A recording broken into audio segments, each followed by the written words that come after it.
Gracias, Jaime. Y esta mañana ya está con nosotros el meteorólogo Isidro Cano Luna, director de Protección Civil del municipio de Boca del Río. Muy buenos días, Isidro. Buenos días, bienvenido a Vuelve a la Vida, Sandra? que el día de hoy nos viene a hablar precisamente de qué hacer antes, durante y después de un huracán, porque sabemos que ya nos encontramos en la temporada de huracanes y hay que saber actuar de la manera correcta y precisa en esos momentos. Precisamente a través de la página de internet tenemos un espacio que se llama Tu Opinión Cuenta. Queremos saber qué opina acerca de este tema. La pregunta dice así: ¿usted y su familia saben qué hacer antes, durante y después de un huracán? ¿Sí o no? Es bien importante que platique, que nos comente qué es lo que piensa con respecto a esto, si de verdad sabe o si pues tiene todavía algunas dudas. Aquí ahorita en este momento en Vuelve a la Vida se las vamos a responder. ¿No es así, Isidro? Buenos días. Efectivamente, buenos días. Y es que no estamos preparados, ¿verdad? O bueno, me estabas comentando que ya ahora ya con el huracán que nos azotó aquí en Veracruz, el huracán Carl, ya hemos avanzado un poquito.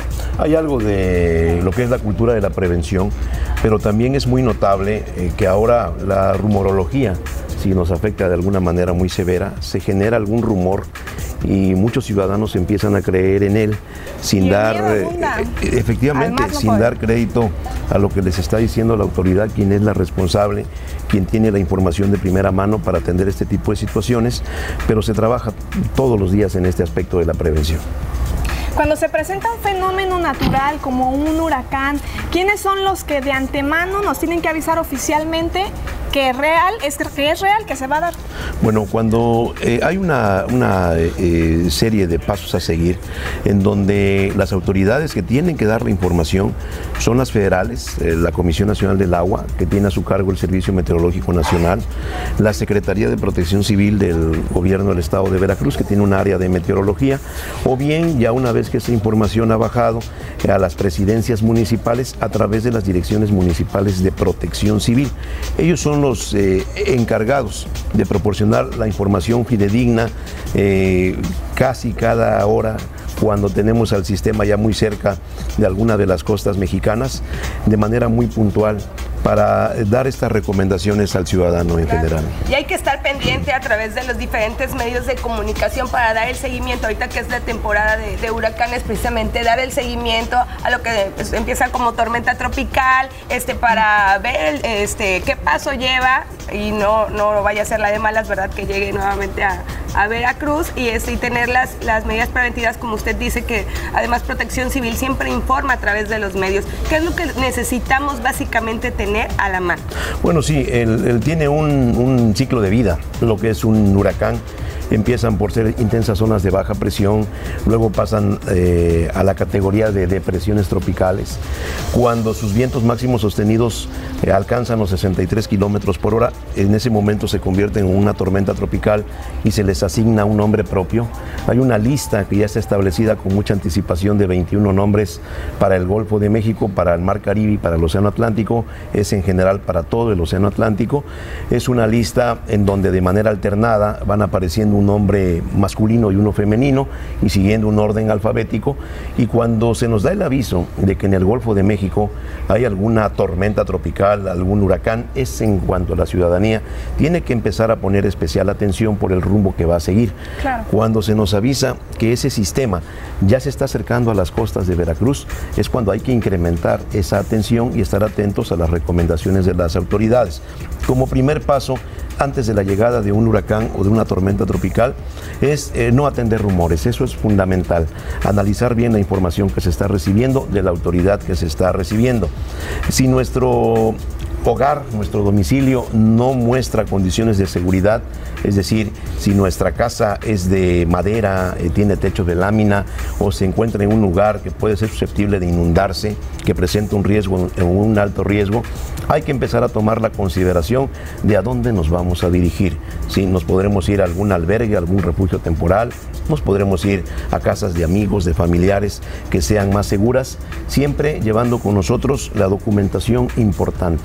Esto es actas de nacimiento, certificados de estudios, lo que son escrituras de las mismas casas, ¿sí? Toda la información relevante siempre hay que protegerla con la cantidad de plástico que sea necesario, por si en algún momento determinado tenemos que desalojar esa vivienda, claro, nos vamos a llevar con nosotros todo ese material, toda esa información.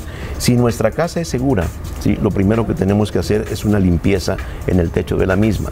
Muchas de las veces hay cosas que no tienen nada que hacer en el techo de una vivienda, que con el efecto de los vientos salen volando. Claro. Si tenemos árboles que en un momento determinado ya las ramas pudiesen desprenderse y golpear alguna ventana, hay que podarlos, hay que cortarlos. Hay muchas horas de anticipación para atender todas estas situaciones. Prepararnos con un radio, porque generalmente con baterías, generalmente cuando tenemos los efectos de un huracán, lo primero que se corta es la energía eléctrica, claro, ¿sí? Y por tal razón ese radio de baterías, y con las baterías suficientes nos va a permitir dar seguimiento a la trayectoria del sistema. Indicaciones. Efectivamente, allí se nos estará indicando qué es lo que está ocurriendo. Cuando ya tenemos la inminente llegada de este sistema, no salir de la casa por ningún motivo. Podríamos encontrarnos con cualquier cosa porque vuela de todo. ¿Y anuncios qué pasa con espectaculares. El famoso ojo del huracán? Bueno, el ojo del huracán es la parte central de todo el sistema. Un huracán en promedio tiene unos 600 kilómetros de radio, que es bastante amplio. Hay huracanes extraordinarios, como lo fue Gilberto, allá por el año de 1988, que tenía un radio de más de 1000 kilómetros. Era enorme lo que es ese sistema. ¿Qué categoría fue? 5, categoría 5. Los huracanes se clasifican en categorías que van de la 1 a la 5, y esto está dado en base a los vientos máximos sostenidos. Un huracán pasa de tormenta tropical a categoría de huracán cuando sus vientos máximos sostenidos alcanzan los 119 kilómetros por hora. En esos momentos se convierte en huracán, y de allí hasta los 150 kilómetros por hora es un categoría 1. De 151 kilómetros a 180 kilómetros por hora es categoría 2. De 181 kilómetros a 219 es categoría 3. De 220 kilómetros por hora a 250 es categoría 4. Y más de 250 kilómetros por hora, que es una situación ya muy extraordinaria, es un categoría 5. Ya de emergencia, ¿no? Y que además es cuando ya dicen hay que desalojar, porque mucha gente se queda en sus casas cuidando sus cosas materiales. Sí, no, hay que desalojar. Hay que irse aunque sea un categoría 1, hay que irse. Si la casa es insegura, si representa algún riesgo, hay que retirarse en ese momento, porque no sabemos qué afectaciones nos va a llevar a la zona en donde estamos habitando. Muchas de las veces la gente, precisamente por eso, por no retirarse, por no irse cuando ya es inminente el golpe de todo este sistema meteorológico, llegan inclusive a perder la vida, claro, porque no se salieron al momento de la inundación, al momento de la afectación debido a los intensos vientos. Entonces es prioritario atender esta recomendación, retirarse al albergue o con los amigos, ¿sí? O a la casa de familiares que tienen algún lugar más seguro, si sabemos y conocemos que precisamente estamos en un sitio en donde podríamos ser muy vulnerables a estos efectos. El ojo del huracán es la parte central, es la zona de calma relativa, en donde el viento cesa después de haber sido de rachas huracanadas arriba de 120, 150 kilómetros por hora. Cuando el ojo del huracán pasa por algún sitio, el viento es débil o es calma, se despeja el cielo. Aparentemente, evidentemente no hay lluvia en ese lugar, pero aquí viene el gran error.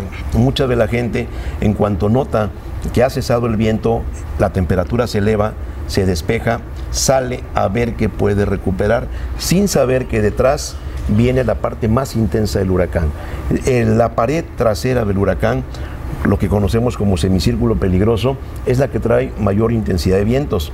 El viento después del ojo pasa en algunos minutos de 5 o 10 kilómetros por hora a 150, 200 kilómetros por hora, y a mucha de la gente la toma fuera de la casa, y es cuando vienen los problemas, porque encuentran cables de energía eléctrica todavía energizados, los pisan, no se ven por el efecto del agua, se dan los electrocutados. Entonces es cuando hay que mantener la calma, claro, a través de ese radio. Muy bien, bueno, pues muchísimas gracias, Isidro Cano, por acompañarnos el día de hoy, por darnos esas indicaciones. Es muy importante que las tomemos en cuenta, ya que nos encontramos dentro de la temporada de huracanes. Ahí están las recomendaciones del experto, don Isidro Cano. Muchísimas gracias por estar aquí con nosotros. Ya se debería de quedar aquí en Vuelve a la Vida. Pues aquí me quedo. Todos los días un tema diferente.